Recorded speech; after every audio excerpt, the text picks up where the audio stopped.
Born shortly before 1948, I've lived all my conscious life in the framework of institutionalized separate development. My friendships, my love, my education, my thinking, and every other facet of my life have been carved and shaped within the context of separate development. In stages during my life, I've managed to outgrow some of the things the system taught me.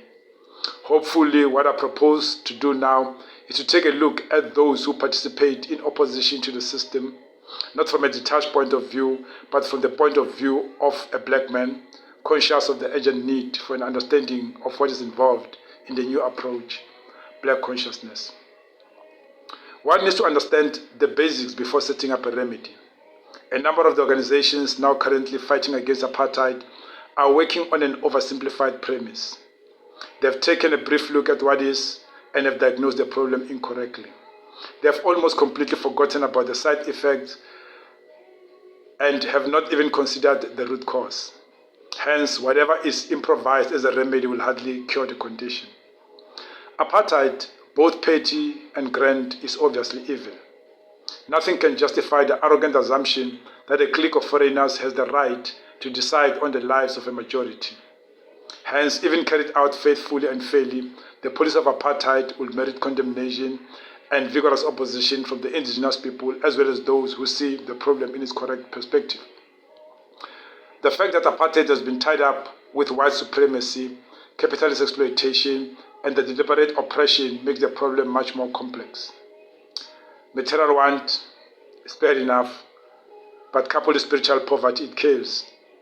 And this latter effect is probably the one that creates mountains of obstacles in the normal course of emancipation of the black people. One should not waste time here dealing with the manifestations of material want of the black people. A vast literature has been written on this problem. Possibly a little should be said about spiritual poverty. What makes the black man fail to tick? Is he convinced of his own accord, of his inabilities? Does he lack in his genetic makeup that rare quality that makes a man willing to die for the realization of his aspirations? Or is he simply a defeated person? The answer to this is not a clear-cut one. It is, however, nearer to the last suggestion than anything else. The logic behind white domination is to prepare the black man for a subservient role in this country. Not so long ago, this thing used to be freely said in Parliament, even about the educational system of the black people. It is still said even today, although in a much more sophisticated language. To a large extent, the evildoers have succeeded in producing, at the output end of their machine, a kind of black man who is man only in form. This is the extent to which the process of dehumanization has advanced. Black people under the smart government were oppressed, but they were still men. They failed to change the system for many reasons which we shall not consider here. But the type of black man we have today has lost his manhood. Reduced to an obliging shell, he looks with awe at the white power structure and accepts that what he regards as the inevitable position. Deep inside, his anger mounts at the accumulating insult, but he vents it in the wrong direction, on his fellow men in the townships, on the property of black people. No longer does he trust leadership, for the 1963 mass arrests were blamable on bungling by the leadership, nor is there any to trust. In the society, in the privacy of his toilet, his face twists in silent condemnation of white society, but butters up in sheepish obedience as he comes out, hurrying in response to his master's impatient call. In the homebound bus or train, he joins the chorus that roundly condemns the white man, but is first to praise the government in the presence of the police or his employers. His heart yearns for the comfort of white society and makes him blame himself for not having been educated enough to warrant such luxury. Celebrated achievements by whites in the field of science, which he understands only hazily, serve to make him rather convinced of the futility of resistance and to throw away hopes that change may ever come. All in all, the black man has become a shell, a shadow of man, completely defeated, drowning in his own misery, a slave, an ox bearing the yoke of oppression with sheepish timidity. This is the first truth, bitter as it may seem, that we have to acknowledge before we can start on any program designed to change the status quo. It becomes more necessary to see the truth as it is if you realize that the only vehicle for change are these people who have lost their personality. The first step, therefore, is to make the black man come to himself, to pump back life into his empty shell, to infuse him with pride and dignity, to remind him of his complicity in the crime of allowing himself to be misused and therefore letting evil reign supreme in the country of his birth. This is what we mean by an inward-looking process. This is the definition of black consciousness. One writer makes the point that in an effort to destroy completely the structures that had been built up in the African society and to impose their imperialism with an unnerving totality, the colonialists were not satisfied merely with holding a people in their grip and emptying the native's brain of all form and content. They turned to the past of the oppressed people and distorted, disfigured, and destroyed it. No longer was reference made to African culture. It became barbarism. Africa was the Dark Continent. Religious practices and customs were referred to as superstition. The history of African society was reduced to tribal battles and intestine wars. There was no conscious migration by the people from one place of abode to another. No, it was always fighting from the tyrant who wanted to defeat the tribe, not for any positive reason, but merely to wipe them out of the face of this earth. No wonder the African child learns to hate his heritage in his days at school. So negative is the image presented to him that he tends to find solace only in close identification with the white society. No doubt, therefore, part of the approach envisaged in bringing about black consciousness has to be directed to the past, to seek to rewrite the history of the black man and to produce in it the heroes who form the core of the African background. To the extent that a vast literature about Gandhi in South Africa is accumulating, it can be said that the Indian community already has started in this direction, but only scant reference is made to African heroes. A people without a positive history is like a vehicle without an engine. Their emotions cannot be easily controlled and channeled in a recognizable direction. They always live in the shadow of a more successful society. Hence, in a country like ours, they are forced to celebrate holidays like Paul Kruger's Day, Heroes' Day, Republic Day, etc., all of which are occasions during which the humiliation of defeat is at once revived.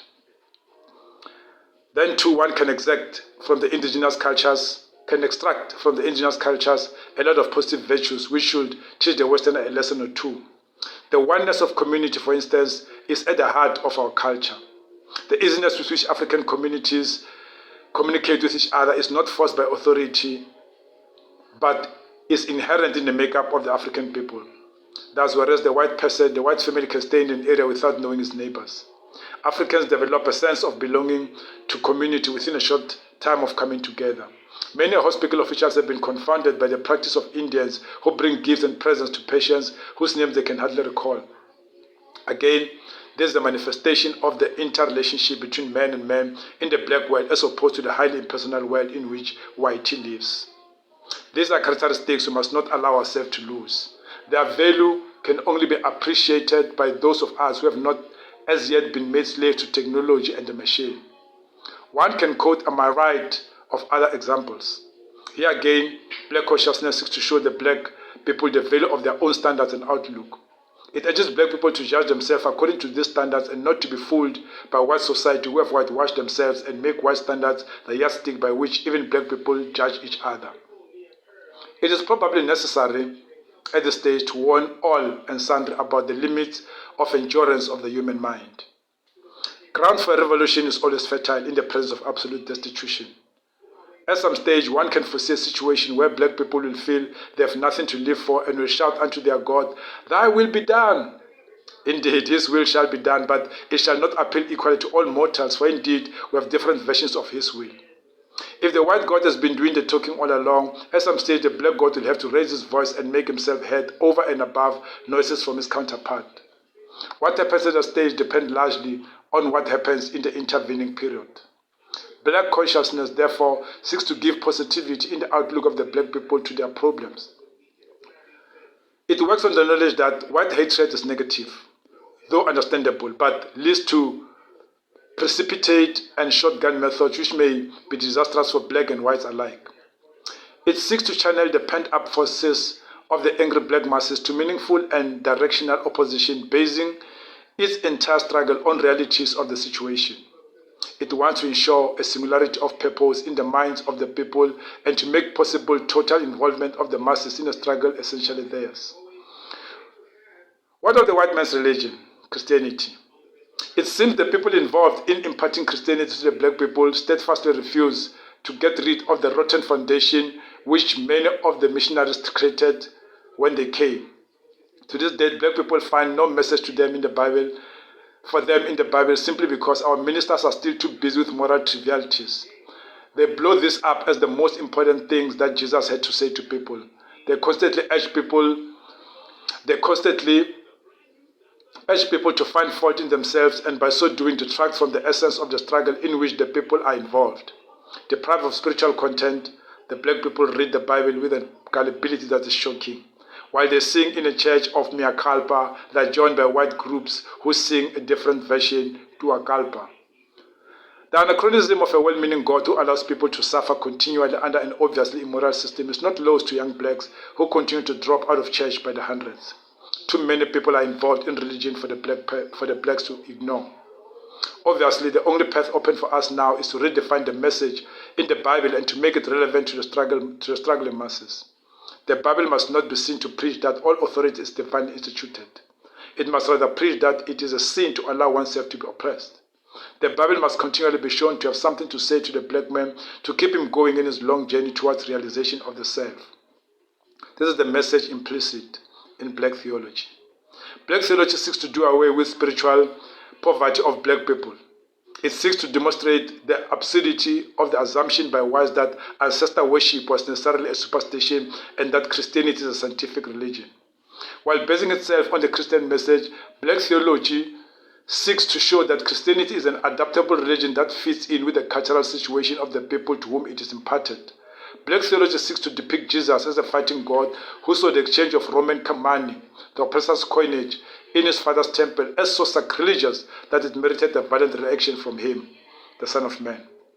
Thus, in all fields, black consciousness seeks to talk to the black man in a language that is his own. It is only by recognizing the basic setup in the black world that one will come to realize the urgent need for a reawakening of the sleeping masses. Black consciousness seeks to do this. Needless to say, it shall have to be the black people themselves who shall take care of the program. For indeed, Sekou Toure was right when he said, to take part in an African revolution, it is not enough to write a revolutionary song. You must fashion the revolution within the people, with the people. And if you fashion it with the people, the songs will come by themselves and to themselves. In order to achieve real action, you must yourself be a living part of Africa and her thought. You must be an element of that popular energy which is entirely called forth for the freeing, the progress, and the happiness of Africa. There is no place outside that fight for the artist or for the intellectual who is not himself concerned with and completely at one with the people in the great battle of Africa and of the suffering humanity.